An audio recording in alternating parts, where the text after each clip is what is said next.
สบายดีแฟนเพจทุกคนมื้อนี้แอดมินเอาประโยคภาษาอังกฤษง่ายๆที่ใช้ในชีวิตประจำวันแล้วก็สามารถเอาไปใช้ได้เลยมาเบิ่งกันเลยว่ามีตัวใดๆ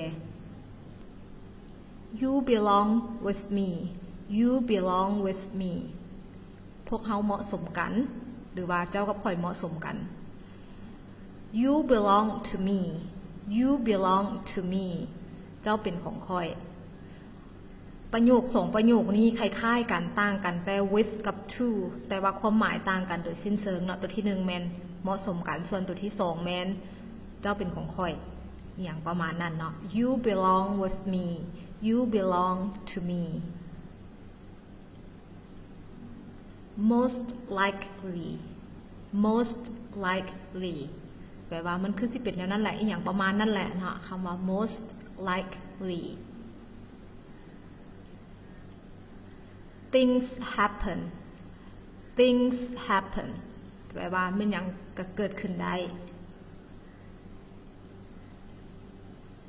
where were we where were we วังกี้เฮาว่าฮอดใส่แล้ววังกี้นี่เฮาว่าฮอดใส่แล้วล้มกันฮอดใส่แล้วสามารถว่า where were we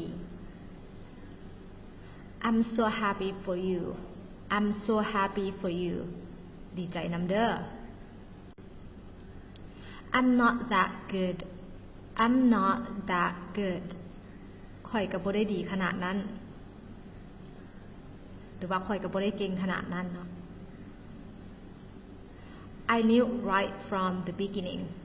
I knew right from the beginning ข่อยฮู้มาแต่ต้นแล้วหรือว่าข่อยฮู้มาแต่ทำอิฐแล้ว Things happen things happen แปลว่ามันยังก็เกิดขึ้นได้ I can't stand it anymore I can't stand it anymore ข่อยทนต่อไปบ่ได้แล้วหรือว่าข่อยอดต่อไปบ่ได้แล้ว It's time to do something new It's time to do something new ได้เวลาที่ต้องเฮ็ดสิ่งใหม่ๆแล้ว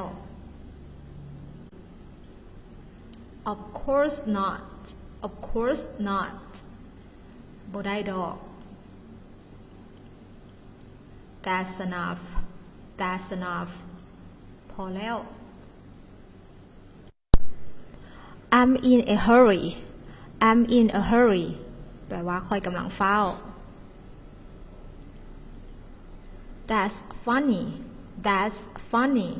ตลกดีเนาะ That's not true That's not true มันบ่แม่นเรื่องจริง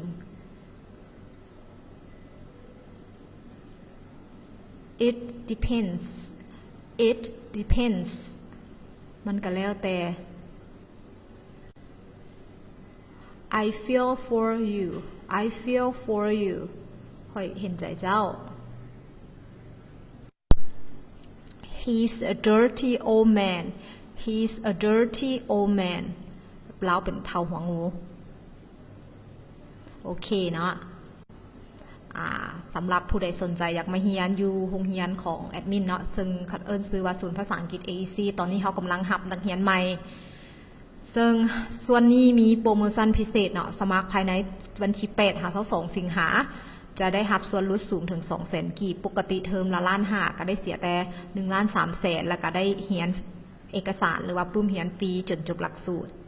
ถ้าเบิ่งรายละเอียดกับมีอยู่ในนี้เลยเนาะผู้ใดอยากเรียนคอร์สใดหรือว่าอยากเรียนวันอย่างเนาะมันมีรายละเอียดอยู่ในหน้านี้เลยเบิ่งตามหน้านี้เลยโอเคแล้วมาเจอกันใหม่เนาะโอเค bye for now and see you next time